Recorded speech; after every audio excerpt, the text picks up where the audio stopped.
जो डीएनटी की बात करेगा वो दिल्ली गद्दी पर राज करेगा। आप कब करोगे भाई? देखिए फिर योगेंद्र यादव को चला देना आगे। यही मूवमेंट चल रहा है, खुद कब करोगे? यही मूवमेंट चल रहा है जी। कि डीएनटी की बात जो करेगा वही इस देश पे राज करेगा। डीएनटी कब करेगा? मैं यही कह रहा हूँ, डीएनटी की अब चिंगारी चली है जी। और निश्चित तौर पर ये चिंगारी एक बारूद का गोला बन चुकी है। इस पे अब अगर कोई ना कोई 16 ऐसा भड़केगा, जिससे मैंने क्या कहा कि संसद के गेट बंद होंगे। आपको मालूम है इस देश के मूल क्रांतिकारी हैं। साथियों नमस्कार, आज की खास खबर है डॉक्टर अम्बेडकर इंटरनेशनल सेंटर से आपके लिए। आज यहाँ पर डीएनटी परिवार का एक बहुत बड़ा कार्यक्रम रखा गया, जिसमें वर्तमान में जो आरक्षण जो पद्धति है उसको लेकर कुछ सवालिया निशान उठे हैं। मेरे साथ बड़े ही क्रांतिकारी भाई गोपाल केसावत साहब हैं, राजस्थान से आए हैं। जानते हैं इस पूरे मामले पे इनका क्या कहना है। सर, कैसे देख रहे हैं इस पूरे मामले को, जो वर्तमान में एक तरह जो सुप्रीम कोर्ट का फैसला आया है और उससे पूर्व में भी ऐसी आवाज़ें उठी हैं? क्या लग रहा है कि सरकार देना नहीं चाहती है, या जैसे कि लोगों के आरोप है कि हमारे दूसरे भाई हमारा आरक्षण खा गए? देखिए, माननीय उच्चतम न्यायालय ने ऐतिहासिक फैसला दिया है। उस ऐतिहासिक फैसले का मैं स्वागत और अभिनंदन करता हूँ। लेकिन देश आज़ादी के 78 साल बाद भी हम आरक्षण के नाम पर अपना वोट बैंक को भुनाने के लिए, मैं मानता हूं कि जो अनुसूचित जाति और अनुसूचित जनजाति के वर्गीकरण और उप वर्गीकरण पर जो सुप्रीम कोर्ट ने जो फैसला दिया है, उस फैसले पर मैं मानता हूं कि निश्चित तौर पर सरकार की मंशा ये स्पष्ट होनी चाहिए, केंद्र सरकार की सबसे पहले, कि वो संसद में ऑर्डिनेंस लेके आए और सभी राज्य सरकारों को दिशा निर्देशित करे कि सुप्रीम कोर्ट के फैसले को लागू करना चाहिए। सुप्रीम कोर्ट में जो फैसला जो दिया है, ये कहीं पर भी स्पष्ट नहीं लिखा गया है कि राज्य सरकारें इस फैसले को लागू करें। कहीं ना कहीं जिस तरीके से आज भी सड़क के किनारे पर ये देश का मूल स्वतंत्रता सेनानी क्रांतिकारी देशभक्त समुदाय, जो देश की 1240 जातियों से अधिक 20 करोड़ से अधिक आबादी का समुदाय है, इस समुदाय को आज रिजर्वेशन की आवश्यकता है। जो हमारे संविधान निर्माता डॉक्टर BR अम्बेडकर ने सामाजिक समानता समता मूलक समाज की जो परिकल्पना की थी, मैं मानता हूं कि निश्चित तौर पर सरकारों की मंशा अभी आरक्षण पर स्पष्ट नहीं। आपने कहा आप फैसले का स्वागत करते हैं, फिर वो करोड़ों लोग कौन थे जो इस फैसले के विरोध में भारत बंद कर रहे थे? देखिए, मैं कहना चाहता हूं कि भारत बंद जल्दबाजी में जो फैसला, जो अपनी वोट बैंक की राजनीति करना चाहते हैं और वो लड़वाना चाहते हैं, वो भी हमारे भाई थे, लेकिन उन्हें ये डर है कि कहीं हमारा क्रीमी लेयर लागू ना हो। लेकिन मैं बताना चाहता हूं आपके चैनल के माध्यम से कि संविधान में SC और ST पर क्रीमी लेयर लागू नहीं होता है, ये संविधान में स्पष्ट उल्लेख है। तो निश्चित तौर पर ये कहीं ना कहीं जो वोट बैंक की जो राजनीतिक दल करना चाहते हैं और एक आपस में फुटबॉल की तरह मैच खेलना चाहते हैं, वो लोगों के बरगलाया हुआ वो आंदोलन है। तो क्या लगता है, कैसे आप अपने समाज को चेता पाएंगे? मीडिया आपके पास नहीं है, अखबार आपके पास नहीं है, कैसे जन जन तक पहुंचेंगे आप लोग? देखिए, इस देश की आज़ादी, इस मुल्क को आज़ाद करवाया था तब मीडिया का अभाव था, इतनी IT इंफॉर्मेशन टेक्नोलॉजी नहीं थी, फिर भी हम अंग्रेज़ों की गुलामी से ये देश आज़ाद हुआ। और ये वही आज़ादी के दीवाने हैं जिन्होंने इस देश को आज़ाद करने में अपने पूर्वजों ने बलिदान दिया है। तो मैं निश्चित तौर पर मानता हूँ कि आपने भी देखा अम्बेडकर इंटरनेशनल सेंटर में जो देश का DNT समुदाय अपना 73वां आज़ादी का मुक्ति दिवस मना रहा है, तो निश्चित तौर पर केंद्र सरकार, राज्य सरकारें ये निश्चित मान रही है कि इस आरक्षण के वर्गीकरण को डीएनटी समुदाय को देना होगा।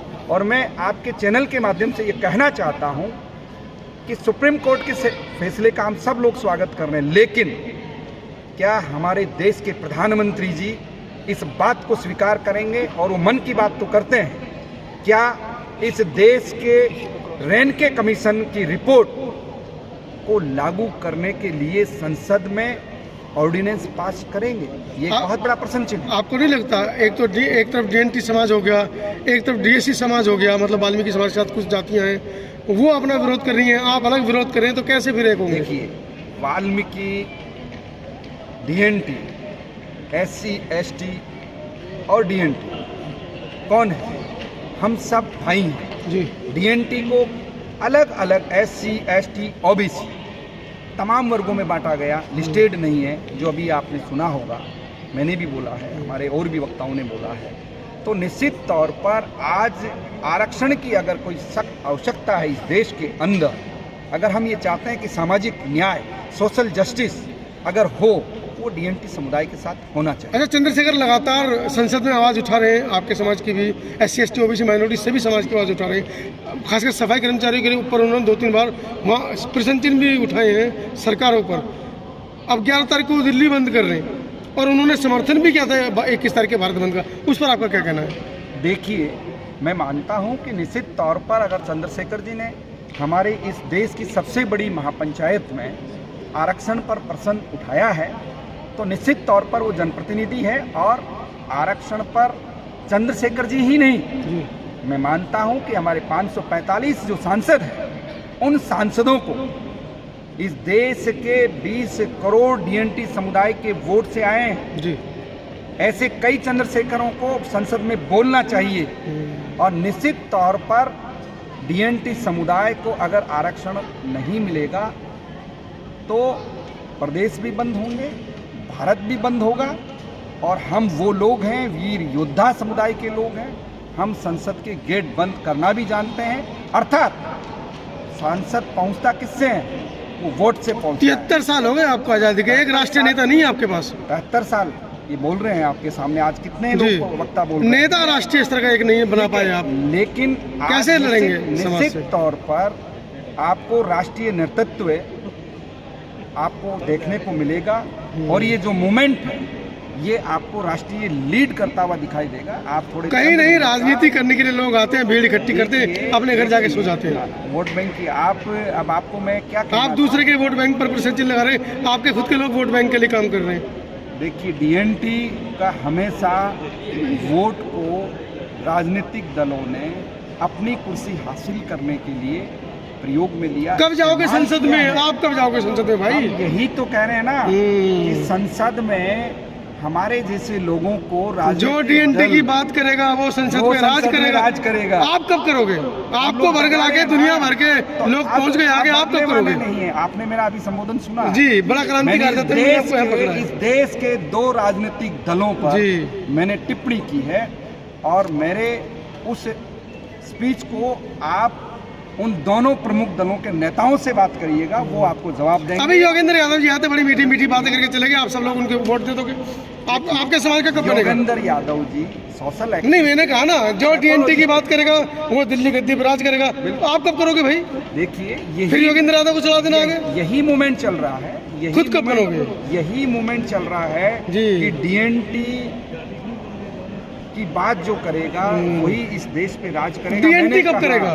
मैं यही कह रहा हूँ, डीएनटी की अब चिंगारी चली है जी। और निश्चित तौर पर ये चिंगारी एक बारूद का गोला बन चुकी है। इस पे अब अगर कोई ना कोई 16 ऐसा भड़केगा, जिससे मैंने क्या कहा कि संसद के गेट बंद होंगे। आपको मालूम है इस देश के मूल क्रांतिकारी हैं और गुरिल्ला युद्ध दिया है इस देश को गुरिल्ला युद्ध प्रणाली दी है, वो उन्हीं समुदायों के हम लोग हैं और इस देश के मूल पहरुए हैं हम लोग। अरे कहीं नहीं है मूल, आपके सामने बाबा साहब की प्रतिमा हटा दी, कुछ नहीं कर पाए आप लोग। देखिए निश्चित तौर पर आप शायद इस क्वेश्चन को अलग तरफ ना ले जाएं, और मैं आपसे यही कहना चाहता हूं कि डीएनटी का आरक्षण की जो बात आप कह रहे हैं, मैंने रैंके कमीशन नहीं, आरक्षण के निर्माता जिन्होंने संविधान में आप लोगों को आरक्षण दिया, उनकी प्रतिमा के साथ इतना बड़ा खिलवाड़ हो गया, डीएनटी समाज का कहीं कोई वक्तव्य नहीं आया राष्ट्रीय स्तर पर। देखिए, आपको ये मालूम है कि हमारे जो लोग हैं, आज आपने बात सही कही, आज भी वो लोग अपनी रोजी रोटी के संकट को लेकर घूम रहे हैं, और हम लोग, आप राजनीति की बात कर रहे हैं, जब नेताओं की कुर्सियों भरने के लिए भीड़ का हिस्सा डीएनटी समाज को बनाना चाहते हैं प्रमुख राजनीतिक दल इस देश के, तो उन्हें डर अब ये लग रहा है कि कहीं ना कहीं हमारी कुर्सी हिल रही है, कहीं ये देश का डीएनटी एकजुट ना हो जाए, उनको डर है। ये आप निश्चित मेरी इस बात को रिकॉर्ड रखिएगा, इस देश में बिल्कुल क्रांति आएगी और निश्चित तौर पे से डीएनटी में से अम्बेडकर निकलेगा। चलते चलते आखिरी सवाल या अपील या निवेदन अपने समाज से कुछ करना चाहते हैं तो मेरा आज के साक्षात्कार के माध्यम मेरे से अपील इस देश के देशभक्त मूल स्वतंत्रताकारी समुदाय जो इस देश की 1240 जातियां हैं, उनसे मेरी यही अपील है कि आप अपने हक के लिए तो नहीं जागे, लेकिन अपने बच्चों के हक के लिए जरूर जागेंगे और इस देश के अंदर जय डीएनटी का नारा आप बुलंद